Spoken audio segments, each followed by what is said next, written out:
So driving school costs $6,000. And if you were to join one without actually knowing what you were getting into, you might not think it was worth it at all. Hi everyone, my name is AlexMartini. Welcome back to the channel. And today you and I are going to a racing school to get our provisional novice racing license while answering your most asked questions from the community. So you might actually be in here. So let's get started. Racing schools themselves have been around for about 50 years, teaching people like us that even though we think we're good at driving, chances are we're not. While most all racing schools were built off the back of a company called Skip Barber, which you've probably heard of in the past, Skip Barber had an OG group of teachers that formed their own schools when Skip Barber moved out of Road America. Now, one such school with the same amount of quality and experience, but with a little bit more opish, we're going to the LevelUp Racing School with the help of Mazda Motorsports. Now, because we're doing this together, we need to walk away with understanding the following key things. Number one, how to clean heel-toe downshift. Number two, how to rev match. Number three, threshold braking versus trail braking and why that is the number one term of every iRacer in 2025. Number four, what is throttle balance? Number five, understanding wheel-to-wheel clean starts in terms of passing and drafting. And finally, why is second place the best place to be in when you're in a spec Miata until the final lap? And I promise by the end of this video that we are going to walk away with more knowledge, pardon the bookshelf, than ever before. And if you did learn something, I'd really appreciate it if you could leave your go-to emoji in the comments. It helps spread this video out. It helps us get maybe some new people that are interested in motorsports and car builds. But who's going to be teaching us and what are we driving? Well, the man who's teaching us goes by the name of Pete Stoltz, and he's the owner of the school, along with 4 other teachers, and we're going to be driving Mazda Miatas like a bat out of hell. Now, straight off the rip, watching Pete explain something so difficult, so painfully articulate in a very exact section of a track to a driver in his vintage Lola so he could keep pace was a reminder that not only does he know his stuff, but he knows how to explain it in just plain English, which is one of the things that we're going to get into because actually becoming a better race car driver requires breaking down really fancy feelings into really simple explanations. Now, racing schools, they don't always own the cars you learn in, which in our case is the Angry Beehive of Mazda Miatas. Those are borrowed from a place down the street 2 hours called Advanced Autosports, and they're one of the biggest Mazda Miata race shops in the United States. There's only one place that makes all of these Miatas work, all right? And in Wisconsin, there's one person that's hoarded every single spec Miata, and his name is Ben. How's it going, sir? Good, man. Nice to see you again. Yeah. I actually told him, I said, listen, if I have to build a spec Miata from scratch, I'm just gonna avoid making all the mistakes, and I figured I would take the car directly to you guys, which is Advanced Autosports. You guys are in Beloit, is that technically it? Beloit, Wisconsin, just a hop skip over the border from Illinois. And so what's the story with the shop? So we've been in business for 26 years. Started doing some Trans Am cars, and my father-in-law who started the business, he built one of the first spec Miatas in the country because he couldn't afford to race those big expensive cars. And I don't know, the rest is history. Literally wrote a book on how to build a spec Miata, and one customer turned into 3, into 5, and now we have 2 locations, this one here and then one down at Autobahn Country Club, and we service about 40 to 50 customers and sell parts all over the country. So how many Miatas do you have in your own circulation within the brand? Like I said, we have about 40 to 50 on any given day that we directly take care of, that we transport to the track, do full arrive and drive service for. There's probably another 100 or so that, buy parts from us or we help with technical support, and there's probably a couple thousand of these cars being raced around the country that, at one point in time or another, anytime I go to the track, I'll open a hood and be like, oh, you bought that part from me. It's like a day club in Las Vegas with no cover. Things are tight in the storage area. Dozens of Miatas lay almost sleeping, just waiting to be driven, bump drafted, and abused, all while having a bubbly smile on their front end, except for the ND. And these were cars that you and I were going to learn how to race in right now. America's national park of speed, Road America, a 75-year-old tradition started by farmers who used public roads in Wisconsin to race around Trans Ams and old Lolas. Now, Road America, to me, that's my home away from home. The perfect encapsulation of what makes the Midwest Midwest so special. Green trees everywhere, cheese and brat sponsors around every bridge, and a sense that even though it's one of the most successful tracks in the world, it feels like you're pulling into your grandma's driveway for a Sunday lunch every time you show up. Okay, so heel-toe downshifting sounds simple, right? As you're in a braking zone, you brake, you engage the clutch, and using the heel of your foot, you blip the throttle. Now, why would you do this? Well, in older cars, they don't have any sort of automatic rev matching. So instead, you have to help the car maintain the maximum amount of power in between your shifts so you don't slow down the engine or your time. But what was tricky was doing it right while also getting pushed so close to the braking zone window. And that is what you and I first learned.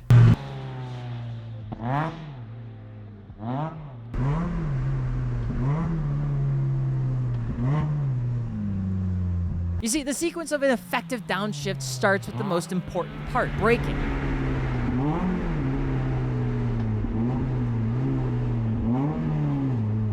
You've got to slow the car down first. That's step one. Then it's clutch in, grab the lower gear, say fourth to third, but you can't just dump the clutch. Now, here's a bonus round that most people can mess up. You need to match the engine speed to the road speed to do this right. And that's what keeps your rear tires from locking up and doing something dumb mid-corner. And this is where heel-toe downshifting truly enters the chat. You keep your right foot partly on the brake, pivot your heel to blip the throttle, and your left foot is still dancing on the clutch. And it's like a weird little waltz with your feet. Get your knee out, stay loose, then let the clutch out before you start turning.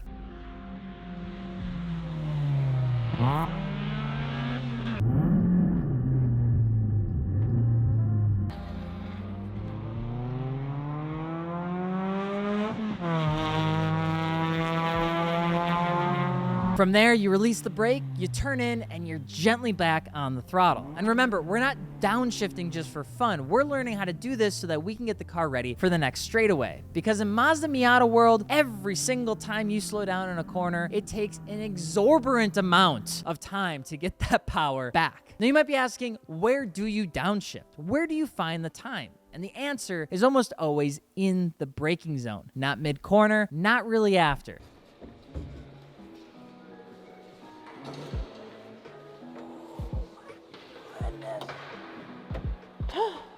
When you are in, you are in. My goodness. That was super fun. It's such a fun thing to learn because you think you know it and then you do it and you don't know what you're doing. But it was fun. Going downhill was way different than just being on a straight because you have all that weight in the front. So initially I was really struggling with the downhill, and then as I started picking up speed, the straight line one became more difficult over time. Because then I realized it's not just about like trail braking, but trying to match the RPMs too, so it's not like too jarring forward or too under. You know, it's like there's this like happy little medium. Like just like the feeling in the car feels a lot like the S2000, where it's just like you're strapped, you're in, like you just feel good. Those 5 points they're very like what's the word? Very claustrophobic. It is a little, it's a little claustrophobic in there, and you gotta really focus on driving rather than feeling like you're stuck. You start thinking about that, and you start getting distracted as you're doing your practice. Lesson 2, weight distribution. And even though that next section was in class, Charlie Thunder 24 asked just how weight distribution moves in cornering. And that, my friend, is exactly what you and I learned next. Now, with weight distribution, we've got 4 contact patches, right? Those are our tires. 4 places where your car meets the ground. That's why we say at Martini Works, if there's any place to spend money, it's almost always on your tires. Now, your job, your entire job, and for me too, is to manipulate those patches to do whatever it is that we want. And at full throttle, we want all of that traction in the back of the car. If we're heavy on the braking, we want all that grip up front. And if we're cornering, we need all 4 tires working together, and that is what gives you cornering load. And that's what makes a car feel fast and planted through a corner. And what we're learning is that it's about balancing the car, and that is the secret sauce. Now, turning the car introduces side load. Remember that that's not a bad thing. Cornering load is actually good. It can be our friend. But if we overdo it, we end up losing the balance and start sliding past our apexes like this.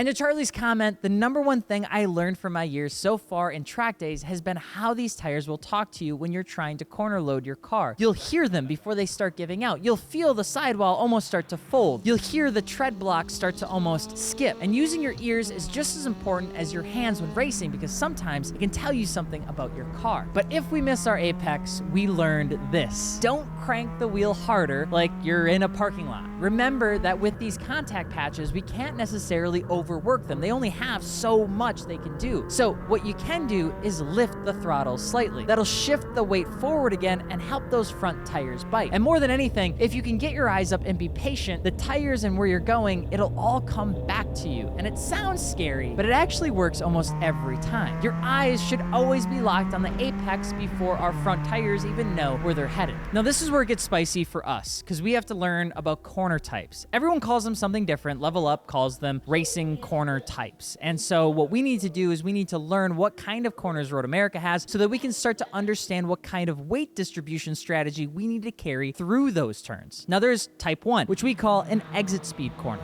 You slow down, you turn the car, and you punch it out. And I give that to turn 14, turn 3, and turn 6. Type 2, they call those entry speed corners. So big scrubbing, trail the brakes in, and see if you can get through it. Turn 1, turn 7, and turn 9 is what I would attribute to that kind of corner. Now type 3 is a double apex or some sort of compromise corner. You're sacrificing the first one to line up the second. Now there's not much at Road America for this, but maybe 12 through 14 if you don't have enough horsepower to use the whole track. Turn 4 is a constant radius turn. So that is more about consistency. No tricks, just precision, perfect, locked it in. Carousel would be a perfect example. And if we can put all of those things together, we should be able to understand where we need to go on track together at a little bit of speed. Now they told us that the answer is simple if we're ever asking if we're doing a good job. Our eyes are gonna tell us because they're gonna guide our hands. We're gonna hear the tires and we're gonna feel the car load up. And if we can put all of that together, we should be able to do an okay job. So with that being said, let's get out there and get some practice.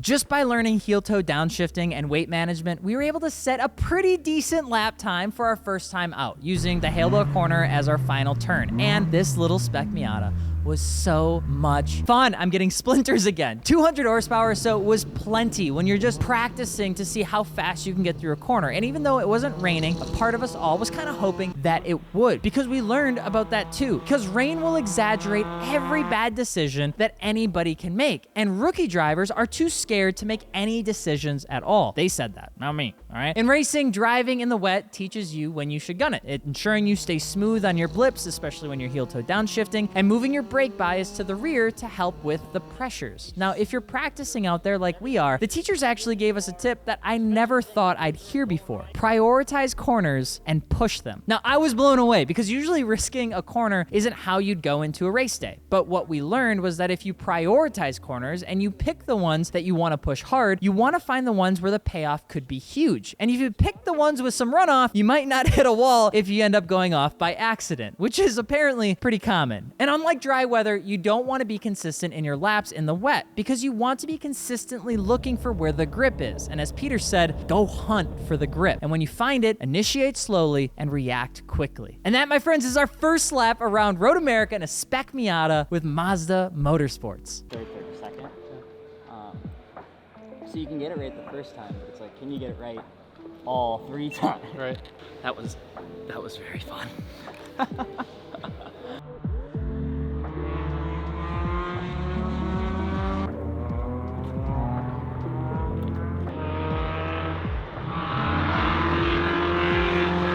Through here I could figure it out. It's like, you have such a long braking zone. You get a little bit more time, so it's like you gotta shorten that up so you're not just coasting, driving so slow.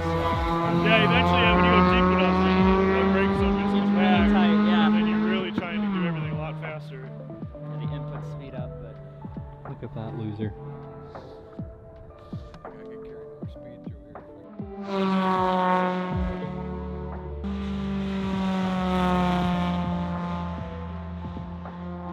So, end of day one, Greg, how did it go from your perspective? I think I did a great job. I think you were pretty quick in the van. Yeah, well, you know, I don't want to brag or anything, but I can drive a van. No, I think that we're exactly where we need to be at the end of day one. I think right now, just focusing on just blending things together a little bit more. The guys have first few sessions on track all look pretty solid. Okay. Tomorrow we're gonna really hit the brake pedal a lot harder, so that's gonna be. That'll be a fun one then. Yeah. We're being a lot more aggressive with the brakes tomorrow, and I think that's gonna be helpful. Now you might be saying, Alex, I already know all of this. Why am I even here right now? What's the point of this? What is the meaning of life? The meaning of life, my friends, is hiding somewhere between the bend and turn 11, also known as the kink, all right? The meaning of life hides in knowing that once you've initiated your turn in at the kink, you can't reset, whatever the guy from Gran Turismo 7 says, okay? That, my friends, is how you go through life, just at the edge, because if you mess it up, you regret it. There's a lot you can learn about yourself when you go through the kink, because between that turn and learning about passing rules, we're almost immediately back out there learning how to take that corner and how to pass. Now, passing, we learned, is not like iRacing. Unlike iRacing, where defending is always the safest bet, in real life, the passer needs to be seen and sensed. I don't know what that means, but I'll tell you, sensed was something that they explained. It's like that feeling when that tire is 6 inches away from your door. You know that they're there, and so do they. And if you've been stuck with your safety rating or driver rating in iRacing, the biggest thing we learned in the passing exercise was not just waiting for a mistake, but using braking zones and drafting. So first off, the braking zone.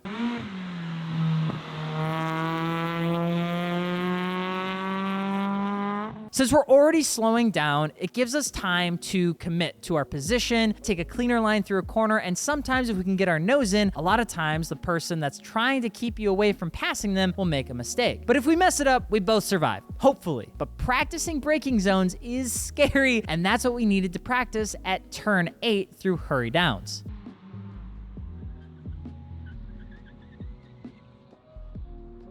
He's gonna keep moving it down, so just keep doing that same thing and feel what it's like to turn in with a little bit of brake. Okay, sounds good.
Sir, Yes. that cone has a family. Okay, well, first off, that cone deserved it because the coach put that way too far close to me, okay? So that was his fault. Actually, I did. It was the last one. And he put the traffic cone at like 75. I swear he did it on purpose. He did it fun.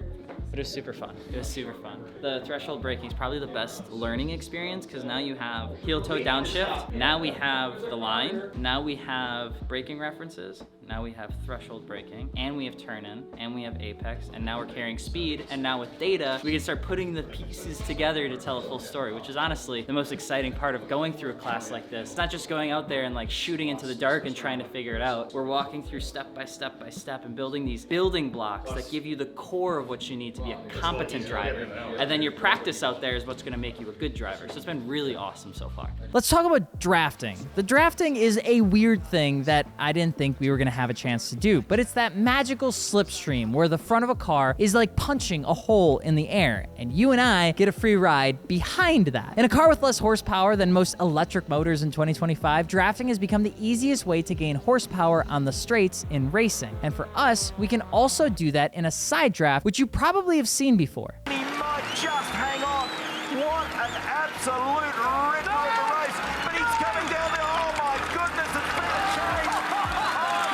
You also have air splitting off into a V shape behind the lead car. And if you're tucked in, you get less drag, more speed, and even better fuel efficiency, but I wanna show you what I mean. Now, with drafting, you have a whole bunch of things going on, and the person that's in first is almost always getting the short end of the stick because they have a huge air bubble in front of them that's constantly trying to get them to slow down. And if you're behind them, you pretty much get a free ride. That gets amplified when you start going to the side of their car because you get also something called side draft. It'll create turbulent air on the flanks of the car that you're trying to pass, which will slow them down, and that air bubble that's in front of that lead car will cause even greater issues with them as soon as you're out of that airstream. You essentially get a double win, and congratulations, you've won a race in a glorified piss missile, and that is what it's all about. Now, I have to say, we probably shouldn't learn too much from all of these guys because at the end of the day, they've been racing pretty much their whole lives. But something that they did teach me, and they wanted me to remember, which means you get to learn it too, is that racing is just as much a mental game as it is anything else. Because what they said is if you want to play with people a little bit, pop out behind them just to let them know that you're there. You don't need to actually pass them, but a lot of times you can spook them. So you pair that in with knowing the fundamentals of wheel-to-wheel racing, ladies and gentlemen, and guess what? We were almost there.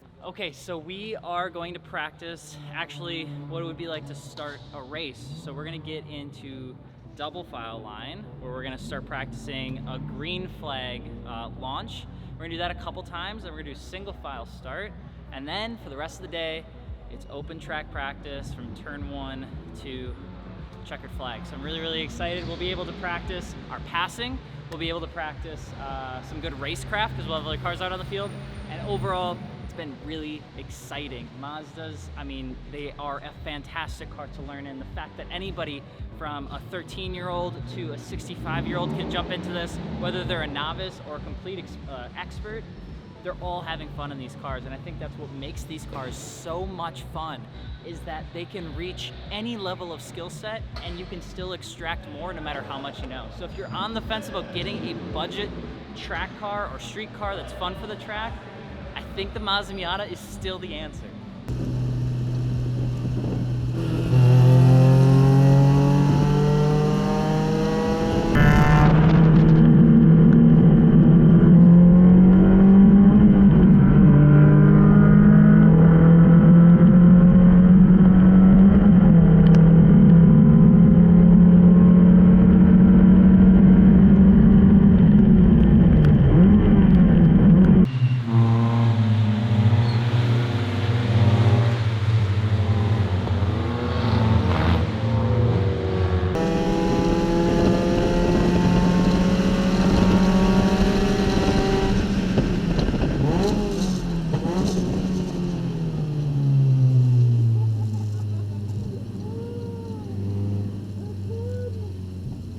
Which means what we're left with is putting it all together.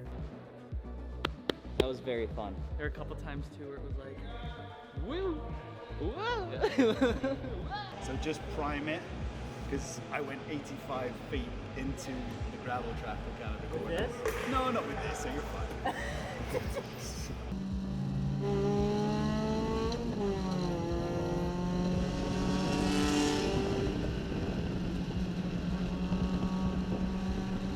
We're doing it.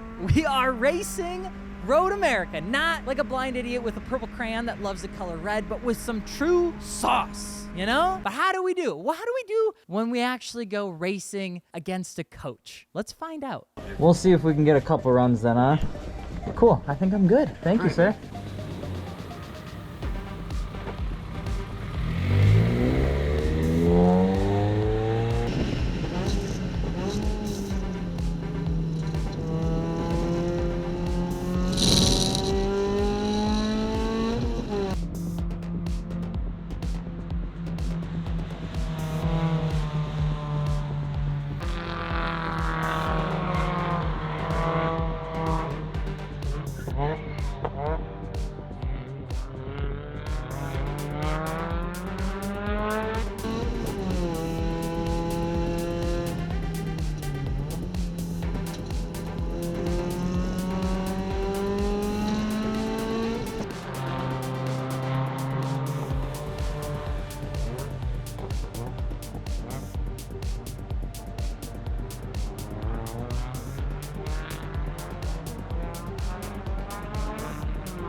This guy right here, I tell you what, the whole thing was an absolute blast, and I learned a lot just by following this guy.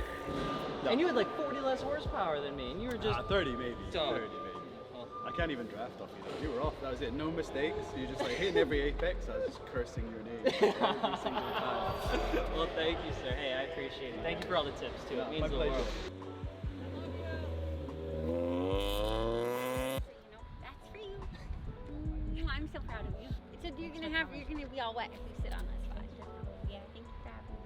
You want to get a picture next to roll up your window, champ? God. Maybe. We like being able to jump through. I've never seen Greg jump once. What's that supposed to mean? You know exactly what. A racing school with Mazda Motorsports and LevelUp Racing taught us a few key things. Number one, breathe. Not just breathing in your helmet, but breathing off the throttle, even if it's just a pinky toe, not your whole foot, because that can help with just getting that front end pointed to where you thought the car was going. Second place is first place in the world of Mazda Miatas so that you can have clean air. We also learned the difference between trail braking and threshold braking. Trail braking is releasing the brake as you turn the corner. Doing it right is called trail brake rotation, and doing it effective is what you need to nail trail braking for, otherwise it doesn't work at all. Now, slow cars mean even turning is a form of braking because it slows the car down. And finally, if you don't analyze your data, everything else is just a feeling, which is why I asked Pete to stop by the shop and give me his thoughts on how we did for the 2-day class. Pete could not get rid of me that easily, so I dragged him up to Appleton so that he could walk me through some of the laps that we got to do together from the first day to the last day. So we've got the monitor set up. He's got his notes. I tried looking at the notes early. It said be faster and stop being a weenie, but we're gonna let Pete kind of walk through it a little bit. Yeah. So what are we walking through right now? We'll look at the speed trace first. If we go to just the regular data without looking at any of the video or anything, we can just kind of look at this just off of the speed trace. And if V-Box automatically picks the fastest lap as the red lap, and the other lap is the blue one. And so we can just kind of lays it right on top of each other here. And when we're looking at this one, you can't really tell. I think this lap here, you had slowed down at the stop box. Yep. Where we generate. So we're not going to count that until we get to about here. Okay. And that's when you're back up to speed and normal. So lap time is not real accurate in this situation because it's just not. So coming out here, going into the carousel there, if you can try to be a little bit more smooth with the steering wheel, you see this kind of goes like that. There's kind of a And that's shape the there. the weight shift, or is that just that's from the steering? That's Okay. the steering. The car's sloshing? Yeah, sloshing around like that.